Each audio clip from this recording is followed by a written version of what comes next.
Bienvenue dans un nouvel épisode Café Papote, le format plus spontané du podcast S'élever en même temps que son enfant. Moi, c'est Maude, coach spécialisée en parentalité bienveillante, mais surtout maman de 3 enfants. J'aide les parents à retrouver confiance en eux, à poser un cadre clair sans avoir besoin de crier et à retrouver une véritable harmonie en famille. Ensemble, on grandit avec nos enfants parce qu'on apprend autant qu'eux à leur côté. Dans les épisodes Café Papote, pas de script, juste mes réflexions, mon micro et toi. On parle parentalité, émotions, ratés du quotidien, prise de conscience et petites victoires, comme une discussion entre amis autour d'une bonne boisson chaude. Tu te sers une tasse ? C'est parti pour l'épisode du jour. Hey, salut! Je suis contente de te retrouver aujourd'hui pour un nouvel épisode. Un épisode où on va parler du lien avec notre enfant. Parce que finalement, c'est au cœur même de notre souhait d'une parentalité plus consciente, une parentalité positive, bienveillante, quel que soit le nom qu'on lui donne. Le but qu'on a derrière, c'est effectivement de construire un lien qui soit sain, solide, beau avec notre enfant. Donc c'est vraiment cette motivation-là que l'on a derrière, c'est de pouvoir créer du lien avec notre enfant. Mais très souvent, inconsciemment, ça nous paraît on ne peut plus logique et automatique qu'on va avoir un lien avec notre enfant. Et pourtant, en réalité, le lien avec ton enfant, ce n'est pas aussi inné, ce n'est pas aussi automatique qu'on le pense. Parce que, en réalité, le lien qu'on peut avoir avec une autre personne, que ce soit ton enfant, c'est ce dont on parle aujourd'hui, c'est finalement exactement la même chose que d'avoir un lien avec une autre personne, ton ou ta conjointe, ta collègue, ta famille, tes amis. En fait, le lien, c'est par nature ce qui relie deux personnes, une relation. Et une relation, eh bien, ça se construit à deux, ça s'entretient, ça se cultive. Je pense que ça peut te sembler tout à fait logique si je te parle d'une relation amoureuse, qu'effectivement, ça se construit, ça se bâtit, ça s'entretient. Cette fameuse flamme qu'il faut entretenir, entre guillemets. Eh bien, finalement, ce que je voudrais te faire prendre conscience à travers cet épisode, c'est que le lien avec ton enfant, c'est exactement la même chose. C'est un lien qu'il faut construire, c'est un lien qu'il faut nourrir, des deux côtés. Alors, bien entendu, notre enfant, d'autant plus s'il est jeune, va apprendre lui aussi à le nourrir. Donc c'est à nous, en tant que parents, encore une fois, d'incarner et de venir le nourrir. Et c'est un petit peu ce que je vais te partager. Je vais te donner 3 clés dans cet épisode pour comment faire en sorte pour venir construire, pour venir nourrir ce lien avec ton enfant et avoir un lien de qualité. Parce qu'encore une fois, on entend souvent dire que la relation avec notre enfant, c'est quelque chose d'instinctif, c'est quelque chose de naturel. Mais tu le comprends quand je te fais ce parallèle avec une relation amoureuse, tu le comprends qu'en réalité, une relation, ça se construit, ça se bâtit. Donc oui, en tant que parent, on a aussi des choses à faire pour nourrir, pour améliorer, pour consolider le lien avec notre enfant. La première clé que je souhaite te partager, j'en ai déjà un petit peu parlé, mais là je vais vraiment te le mettre à plus B si tu veux vraiment. La clé numéro 1 pour construire, pour nourrir le lien avec notre enfant, eh bien c'est d'entrer dans le monde de notre enfant. C'est ce que je disais, une relation, ça s'entretient. Donc vraiment c'est de faire l'effort d'essayer de comprendre l'univers de notre enfant. Qu'est-ce qu'il passionne ? Quand il est petit, ça va peut-être être Choupi, Pat Patrouille, Bluet ou autre. C'est effectivement de s'intéresser. Alors je vais te dire, quand notre enfant est vraiment jeune, c'est presque naturel pour nous de nous y intéresser parce que on veut savoir, on veut un petit peu s'assurer que ce qu'il regarde, ce avec quoi il joue est adapté à son âge, que ça puisse lui apporter quelque chose. Mais en fait, on a tendance à l'oublier aussi au fur et à mesure que notre enfant grandit. Et pourtant, c'est vraiment crucial si on veut maintenir le lien avec notre enfant. Je vois trop de gens autour de moi, et même que je ne connais pas spécialement, cette période critique qui est la préadolescence, l'adolescence, où il y a une espèce de rupture entre le parent et son enfant. Eh bien, en fait, on a notre part de responsabilité en tant que parent dans cette rupture. Parce que c'est pas parce que on n'a pas le même langage que notre enfant, c'est pas parce que on n'a pas les mêmes centres d'intérêt que notre enfant qu'on ne doit pas faire l'effort d'essayer de comprendre leur monde. Si on veut maintenir le lien, on doit nourrir le lien et donc s'intéresser à ce qui motive, ce qui intéresse nos enfants. Je vais pas te mentir, hein. Moi, quand Chocapic, 12 ans au moment où j'enregistre, me parle avec des mots comme ah mais je suis spawn, je ne comprends pas un mot de ce qu'il me raconte. Alors mon fils est notamment très passionné de tout ce qui est jeux vidéo. Donc il y a tout un vocabulaire qui est autour de ce monde-là. Et en fait, moi je suis vraiment très très loin. Même son père joue à des jeux vidéo mais qui n'ont rien à voir. Mon mari ne joue pas sur des consoles ou autre, il joue sur son téléphone. Donc ce ne sont même pas des jeux vidéo, si tu veux. Voilà, certains parents peuvent partager cette passion effectivement de jouer ensemble à des jeux en ligne, à des jeux sur console ou autre. Pour le coup, c'est pas notre cas, tu vois. Moi, les jeux vidéo, ça me passe, mais alors complètement au-dessus. Et pour autant, c'est ce que je fais, ce que je te conseille finalement, tu vois, c'est que je continue d'essayer de rentrer dans le monde de mes enfants, d'essayer de ne pas être larguée. Et pas pour... c'est pas que je veux pas être larguée pour ne pas pouvoir contrôler, c'est que je ne veux pas être larguée pour lui montrer que ce qui l'intéresse, je m'intéresse à lui, donc je m'intéresse à ce qui l'intéresse. Finalement, c'est ça, tu vois. Et c'est ça, cette première clé pour construire, nourrir le lien avec ton enfant, c'est vraiment d'entrer dans son monde, d'essayer de comprendre pourquoi ça t'intéresse tant que ça, finalement. Et ça m'empêche pas de dire à mes enfants, et notamment mon fils, écoute, moi, le jeu Brawl Stars, le jeu Fortnite, c'est pas du tout ma came. C'est pas mon truc. Mais pour autant, quand il m'en parle, je vais pas l'envoyer bouler en lui disant non mais écoute, tu me parles un langage que je comprends pas, je sais pas de qui je parle. Il me parle de ces youtubeurs qu'il aime bien, voilà, il suit certaines équipes a priori qui existent dans ce jeu. Il m'en parle. Je m'y intéresse parce que déjà je veux savoir un petit peu ce qu'il suit. Il n'a pas accès aux réseaux sociaux, mais YouTube, YouTube est très ouvert, donc je garde un œil aussi. Et voilà, et donc j'entends parler de, par exemple, Zfar, voilà, Avoc, où il a acheté pour son anniversaire, il a commandé un t-shirt de cette équipe-là parce qu'il la soutient, il l'aime. J'apprends, je m'intéresse, je le laisse me parler. Quand il me parle de ces fameux, voilà, un vocabulaire que je ne comprends absolument pas, je ne laisse pas passer. Je dis, attends, tu te spawns, je comprends pas, ça veut dire quoi, tu te spawns? De ce que je comprends, ça veut dire qu'en fait, il atterrit sur une carte, il atterrit sur un lieu. Voilà, spawn, c'est ça, a priori, ça veut dire atterrir. Ce que je veux dire par là, c'est que la clé numéro 1, on entre dans le monde de notre enfant. C'est pas parce que ça ne nous intéresse pas qu'on ferme la porte. Parce que sinon, c'est aussi à notre enfant qu'on ferme la porte.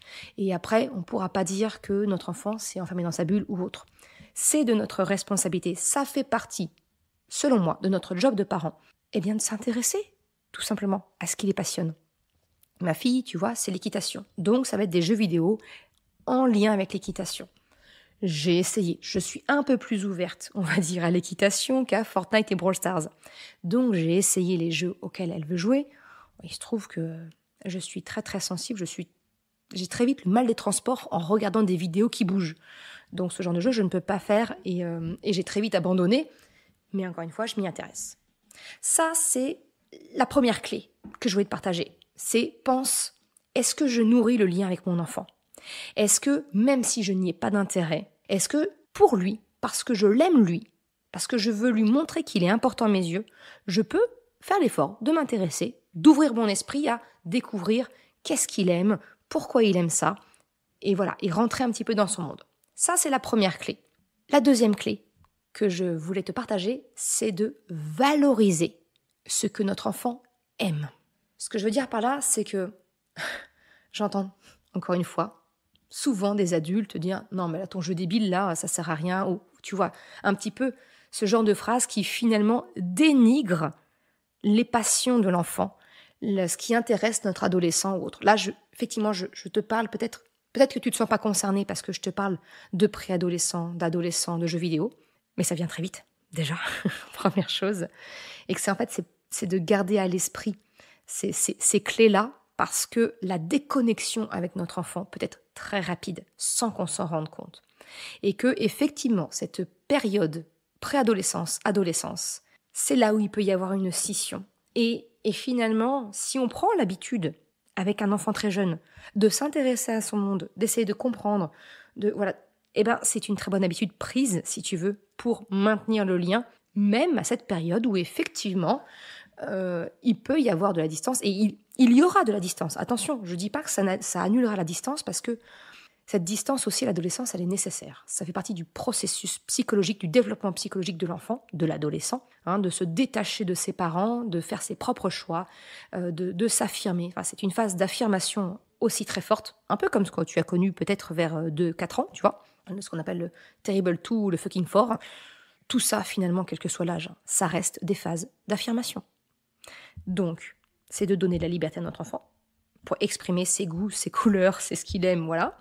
Et c'est de s'y intéresser, de lui montrer que on s'intéresse à lui, donc on s'intéresse à ce qu'il aime.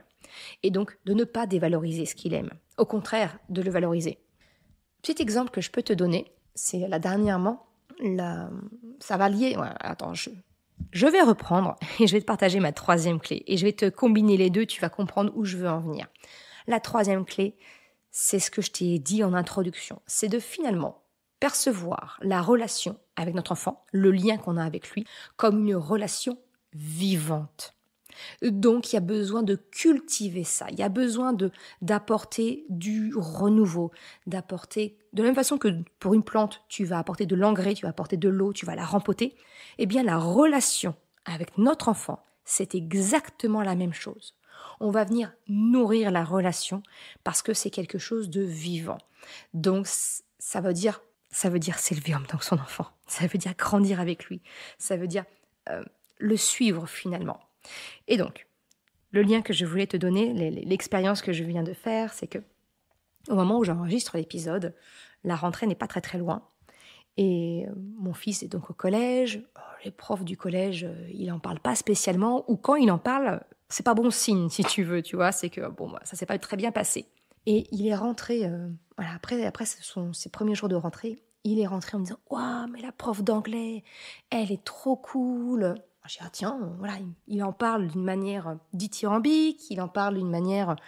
déjà, il en parle tout court, j'ai envie de te dire, pour un ado, c'est déjà énorme, tu vois. Et j'ai écouté à chercher à comprendre qu'est-ce que cette prof avait de plus que les autres, qu'est-ce qu'elle faisait différemment pour que ça l'impacte autant et qu'effectivement, il nous en parle. Et donc, il nous expliquait que la salle d'anglais, elle l'avait décorée vraiment d'une manière super. Elle avait mis plein de posters, des séries actuelles que les ados regardent, genre Stranger Things, Mercredi, Arcane, enfin voilà, il y a plein de séries que les ados parlent entre eux au collège. Et en fait, elle a décoré sa classe avec des posters au goût des élèves, finalement. Et j'ai trouvé ça hyper intéressant. Première note positive, si tu veux, c'est qu'elle a créé un environnement où elle s'est adaptée au public. Ce que je veux dire par là, c'est que ce que je suis en train de te parler sur le lien avec ton enfant, comment le nourrir, eh bien elle a même réussi à faire ça, comment nourrir le lien qu'elle peut avoir avec ses élèves, en entrant dans leur monde.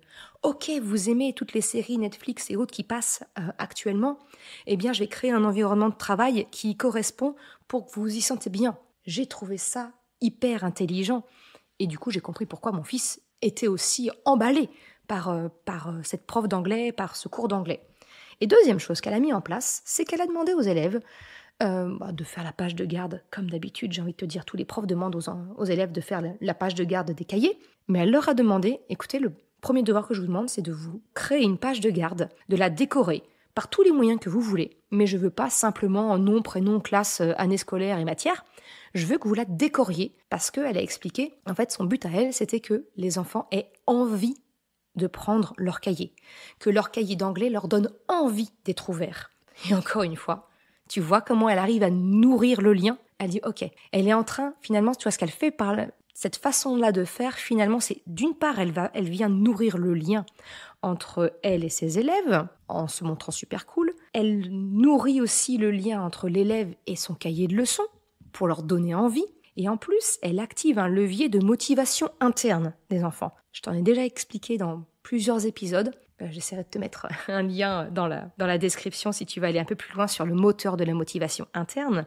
C'est aussi tout un module complet de la formation s'élever en même temps que son enfant. Comment détecter un moteur de motivation interne, comment l'activer chez notre enfant, pour avoir une coopération naturelle et volontaire, tu vois. Mais à travers cette couverture qui plaît aux enfants, qui leur donne envie, ils vont pas être rebutés d'ouvrir leur cahier. Tu vois ce que je veux dire? Donc là encore, elle arrive à nourrir finalement le lien avec les élèves. Et ça a été un peu plus loin cette histoire. C'est que pour le coup, Choc-à-Pic n'est pas créatif. En tout cas, il se juge non créatif. C'est pas un enfant qui va dessiner, c'est pas, contrairement à mes 2 autres enfants, effectivement, c'est pas lui qui va gribouiller sur un cahier et dessiner, c'est pas son truc.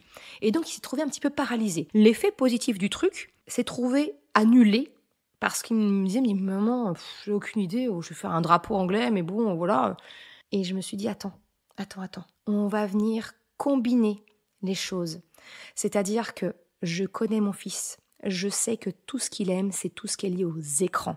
Le monde des jeux vidéo, commence un petit peu à s'intéresser au montage des vidéos, ce genre de choses. Et j'ai un outil, une application graphique pour mon travail qui s'appelle Canva. Je ne sais pas si tu connais, tu peux créer plein de choses avec ça si tu veux, c'est vraiment du graphisme pur.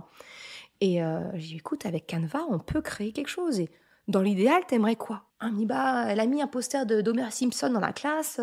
J'aimerais bien Homer Simpson avec un drapeau anglais, tu vois. J'ai dit, écoute, on peut faire ça. Et donc, je lui ai montré mon outil. Je lui ai expliqué comment fonctionnait le système de calque, donc c'est-à-dire qu'on peut mettre un dessin par-dessus l'autre et créer un univers imaginaire. Et je vais te mettre tous les épisodes de podcast sont retranscrits en article de blog. Dans l'article de blog, je te montrerai le rendu de ce qu'on a créé ensemble. Et alors là, ça a fait boum dans son cerveau, mon fils, parce que d'un truc qui aurait pu le bloquer, finalement, le côté créatif, je suis rentrée dans son monde, j'ai valorisé l'approche de sa prof, j'ai atténué son aspect négatif sur le fait « je suis pas créatif » et je lui ai montré qu'en fait, il n'était pas créatif avec ses doigts et un crayon, mais que si je lui mets une souris entre les mains et un outil assez puissant entre les mains, et d'ailleurs qui existe tout à fait en version gratuite, il arrive à faire des choses extraordinaires. Et donc, on a fait une page de garde avec Homer Simpson, avec un drapeau anglais sur son polo, devant une cabine téléphonique anglaise, avec un petit corgi qui lui fait pipi sur ses chaussures, tu vois. Il est hyper fan de sa page de garde. Ça a fait son petit effet aussi en cours. Il était très content. Ce que je veux dire par là, c'est pas pour t'expliquer finalement, même si je suis très fière de ce moment partagé avec mon fils et de ce qu'on a fait, c'est de te montrer que finalement, je te montre par A plus B que quand on rentre dans le monde des enfants, leur monde à eux, qu'on valorise ce qu'ils aiment et qu'on vient nourrir la relation, c'est tout bénef pour tout le monde. Donc vraiment, j'arrive à la fin de cet épisode, les 3 clés pour créer du lien avec ton enfant et surtout nourrir ce lien avec ton enfant pour espérer le renforcer et qu'il soit à l'épreuve des grands changements qui vont arriver, à savoir la préadolescence et l'adolescence.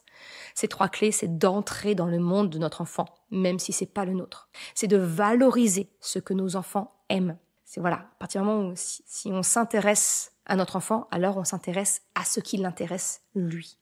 Et c'est de garder en tête que la relation avec notre enfant n'est pas quelque chose d'acquis, n'est pas quelque chose d'inné, de naturel. C'est quelque chose de vivant. Une relation, c'est vivant. Ça se tricote des 2 côtés. Donc effectivement, un enfant, un adolescent, va être plus à même lui aussi de tricoter le lien avec le parent. Mais faut-il encore que nous, en tant que parents, on incarne ce côté actif dans la relation, de montrer qu'on construit la relation de notre côté pour espérer que notre enfant lui aussi soit actif et fasse aussi l'effort, j'ai envie de dire, mais fasse aussi le geste de nourrir la relation avec nous. On ne peut pas simplement attendre passivement que nos enfants doivent nous aimer parce que c'est un dû, parce qu'on est leurs parents. Non, c'est une relation vivante. Voilà un petit peu ce que je voulais te partager dans cet épisode, te parler un petit peu du lien parent-enfant, qui est en fait une relation qui doit être nourrie en permanence. Je ne sais pas si ça te parle, je ne sais pas si ça t'apporte quelques pistes. En tout cas, c'est l'objectif de cet épisode. Si tu souhaites en discuter, ce sera avec grand plaisir. Tu peux me retrouver sur les réseaux sociaux, notamment sur Instagram, où je suis beaucoup plus active. Je te souhaite une excellente journée, après-midi, soirée, quel que soit le moment où tu écoutes cet épisode. Et je te dis à très bientôt. Ciao! Je te remercie d'avoir écouté cet épisode jusqu'à la fin. Si tu souhaites soutenir le podcast, pour m'encourager à continuer à créer des épisodes, tu peux le faire sur le site mercredi.com/soutien en me faisant un don libre. Une autre façon de m'encourager et qui est vraiment très efficace, c'est d'en parler tout simplement autour de toi, de partager le podcast, le site. Et si le cœur t'en dit, c'est également de me laisser un commentaire ou une note sur Apple Podcast, Spotify, quelle que soit la plateforme, si elle te le permet. Ça m'aide vraiment à faire connaître le podcast, à diffuser ce message qu'une autre façon de la parentalité est possible. Un grand merci à celles et ceux qui prennent le temps de le faire, mais également ceux qui m'envoient des messages privés. Ça me fait toujours très chaud au cœur. Je te souhaite une excellente journée, après-midi, soirée, quel que soit le moment où tu écoutes, et je te dis à très bientôt pour un nouvel épisode. Ciao!